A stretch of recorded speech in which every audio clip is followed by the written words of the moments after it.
Методите за детекција и борба против коронавирусот се доцна применети, но може да бидат корисни во следната глобална пандемија, оценил Бил Гейтс, коосновач на Microsoft. Гостувајќи во шоуто на Карлос Ватсон, изјави дека е разочарен како САД реагирала на коронавирусот. Го пофали одговорот на Јужна Кореја, Австралија, Нов Зеланд и неколку други земји.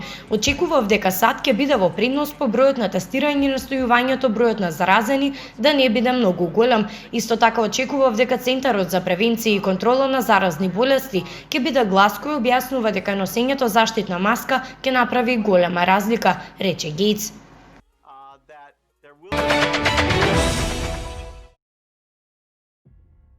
Словенечката влада ги продолжи рестриктивните мерки против ширењето на коронавирусот, вклучително и забрана за собирање и движење меѓу општините, ноќен полициски час, запирање на јавниот превоз и затворање на продавниците кои не продаваат неопходни стоки. Исто така во сила остануваат и мерките на предпазливост, како што се носењето маски на отворено и затворено, миење раце, се вели во соопштението на владата. Сепак донесена одлука за отворање на историско-културни и археолошки локалитети или ботаничките градини, библиотеки и другите културни институции.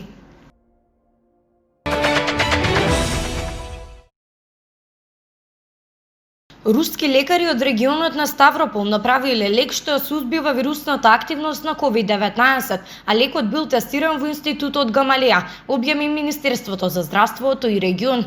Група лекари од градската клиника направија лек што ја сузбива вирусната активност на COVID-19.